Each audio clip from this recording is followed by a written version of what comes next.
Hello दोस्तों, information hub one channel में आपका स्वागत है।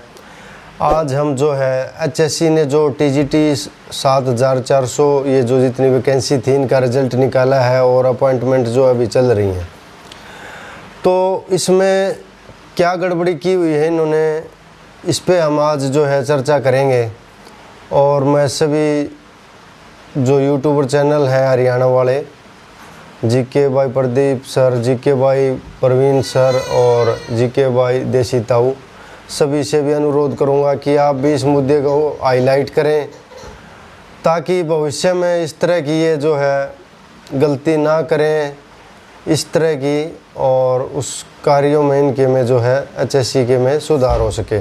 सबसे पहले तो इन्होंने जो अब अपॉइंटमेंट दिए हैं हाई कोर्ट के आदेश के बाद, इन्होंने जो है उसमें वो डाला कट ऑफ डाली है भाई कि जर्नल की कितनी पे गई है और जो कैटेगरी है अपनी उनकी कितनी पे गई हैं।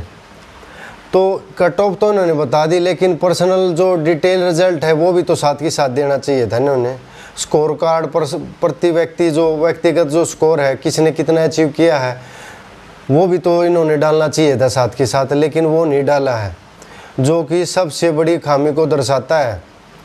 अगर वो 60 की 60 डाल देते तो सभी को पता होता भाई कितने मार्क्स से वो चूक गए हैं, ताकि उसके हिसाब से वो, जैसे कि हमने पहले भी जैसे 2023 में जब इन्होंने 14/5/2023 को ऑब्जेक्शन, जैसे मैंने खुद भी लगाया था इसमें, इस भर्ती में मैं खुद भी कैंडिडेट हूँ, तो इसमें जो है 14/5/2023 को मैंने सबमिट किए थे। उन्होंने जब ऑब्जेक्शन मांगे थे तो इनके कम से कम 8 से 9 क्वेश्चन जो है टीजीटी इंग्लिश में गलती थे, लेकिन इन्होंने उसमें कोई सुधार नहीं किया। बाद में जो है रिवाइज की भी नहीं डाली, रिवाइज की इन्होंने डालनी चाहिए थी ऑब्जेक्शन लगाने के बाद। भाई कितने ऑब्जेक्शन अप्रूव किए हमने, कितने अप्रूव नहीं किए, अप्रूव नहीं किए तो क्यों नहीं किए, क्या कारण था, वो कारण और प्रूफ इन्होंने देना चाहिए था।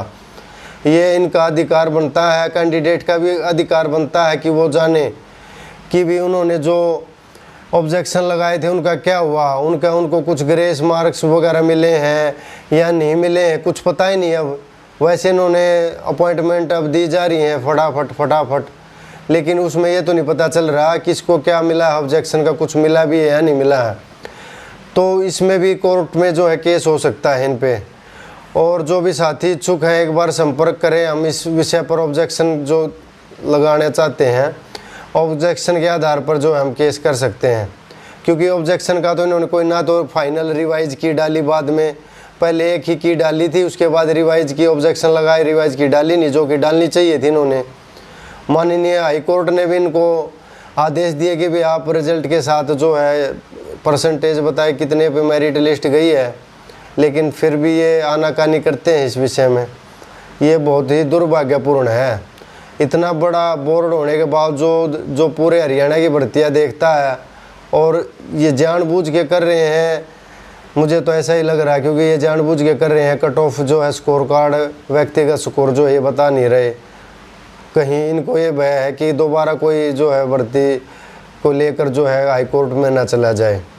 लेकिन जाने वाले तो अभी भी जाएंगे, क्योंकि ये तो बहुत गलत हो रहा है, नाइंसाफ़ी है सभी के साथ। जो स्कोर कार्ड नहीं बताया जा रहा, रिवाइज आंसर की नहीं डाली ऑब्जेक्शन के बाद।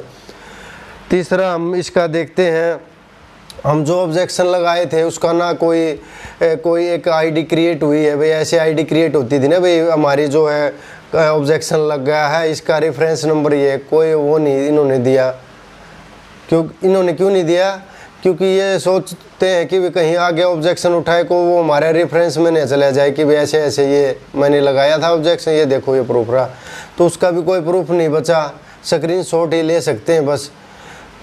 कम से कम ऐसा पोर्टल तो बनाओ जिसमें सीरियल नंबर जनरेट हो, जितने भी व्यक्ति लगाते हैं भाई इतने उन्हें कंप्लेंट लगाई, ऑब्जेक्शन लगाए, और फिर उसके बाद में उसी पोर्टल पे उसका सॉल्यूशन भी देना चाहिए। भाई आपके ये ऑब्जेक्शन हमने माने हैं और ये नहीं माने हैं, जो नहीं माने इनका प्रूफ ये रहा जो परीक्षा ली गई थी।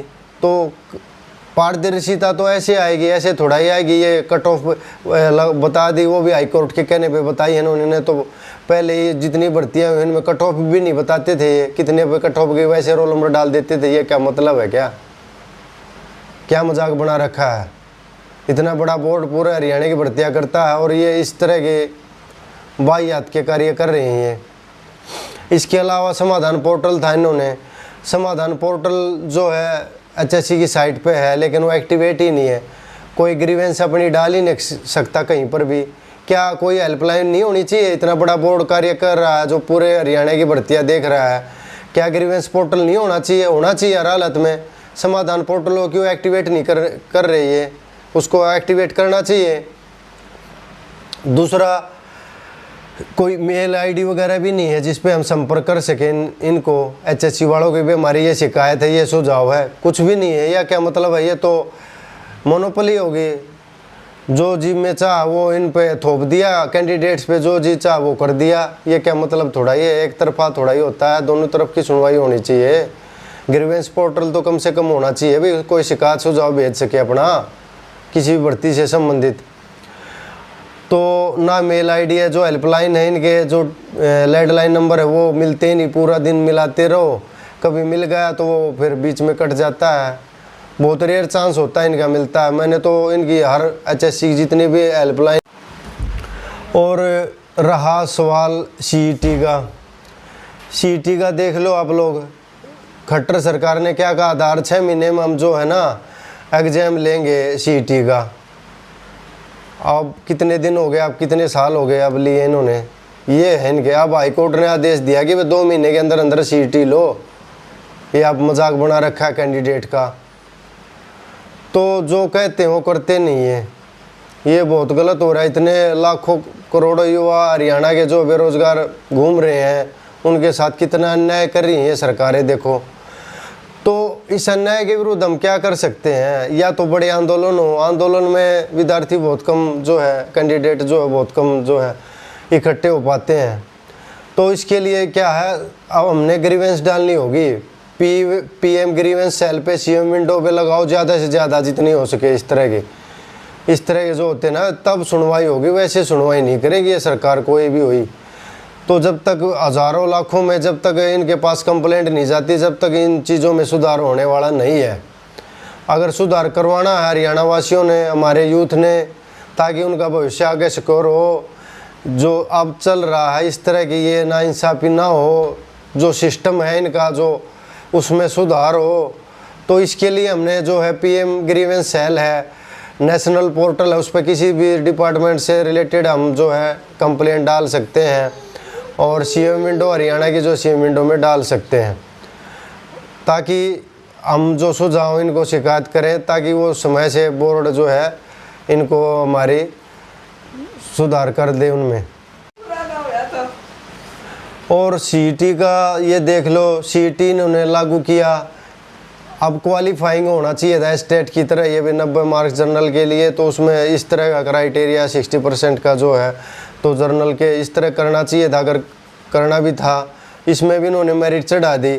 अब कितने लाखों लोग बच्चों के साथ खिलवाड़ हुआ। ये लाखों बच्चे जो हैं, जो तैयारी कर रहे थे सरकारी गवर्नमेंट एग्जाम की, वो तो रह गए, घर पे रह गए बेचारे। इतने सालों से वो वेट कर रहे थे उड़ास में कि ये जो भर्तियाँ चली हुई हैं कुछ तो ऐसी हैं, जैसे भाई अपनी ये जितनी भी भर्तियाँ थी, तो कैनाल पटवारी, ग्राम सचिव, जितनी भी हैं इस तरह की ये भर्तियाँ थी, तो बार बार री एडवर्टाइजमेंट कर करके ये फीस तो लेते रहे, लेकिन सुधार नहीं किया इन्होंने भर्तियों में। किसी भी सरकार ने ना ही कोशिश करी है इस तरह की। बार बार फार्म भरवाते रहते हैं, लेकिन वो समय से कोई भी इसमें सीईटी इन्होंने अगर करना था तो क्वालिफाइंग नेचर का करना था, ये इसमें मेरिट चढ़ा दी। अब वो सभी बच्चे रह गए जो इतने सालों से वेट कर रहे थे सरकारी जॉब पाने का। उनका क्या कसूर है भाई, बताओ? सरकार ने ऐसा फैसला ले दिया, ये तुगलकी फरमान जारी कर दिया, सीईटी में मेरिट चढ़ा दी। बताओ, ये अलग अलग दिमाग कौन देता है इनको? कहाँ से आइडिया लाते हैं इस तरह के? अरे कम से कम मंथन करके करना था, सीईटी लागू करना था। अब वो तो बच्चे रह गए इतने लाखों, जो इतने सालों से तैयारी कर रहे थे, वेट कर रहे थे कि भी मान लो एक में जैसे हरियाणा पुलिस में नहीं हुआ, तो वो सोच रहा है भी दूसरी की एग्जाम की तैयारी करके ग्राम सचिव में हो जाएगा या और किसी में हो जाएगा। अब उनके तो सब ऑप्शन जीरो हो गए, क्योंकि एक सीईटी लागू कर दिया और उसमें भी आपने मेरिट चढ़ा दी। बताओ, तो सबसे दुविधा की बात तो ये है, बहुत ही ज़्यादा जो है खामियां हैं स्ट्रक्चर में, तो हमें ये सुधार तभी होगा जब हम एक साथ मिलके यूनिटी में यूथ जो है कंप्लेंट ज़्यादा से ज़्यादा करेंगे सीएम विंडो में, और कोई इनकी जो मेल आईडी वगैरह है उसमें लिखित में बाई पोस्ट भिजवा दो एचएससी को इतना, और उनकी कॉपी अपने साथ रखो प्रूफ के तौर पे, ताकि आगे कोई केस वगैरह अगर करना चाहे तो उसमें किया जा सके। तो एक ब्रीफ मैं आपको बता देता हूँ। सबसे पहले तो ऑब्जेक्शन जो इस टीजीटी भर्ती पे जो लगाए हैं उसका जो है सॉल्यूशन होना चाहिए। ऑब्जेक्शन किसके मान्य किए हैं किसके नहीं किए हैं, और स्कोर कार्ड जो जारी करना चाहिए था, और जो रिवाइज की है वो डालनी चाहिए थी। तो ये कुछ मुद्दे थे आज की इस वीडियो में।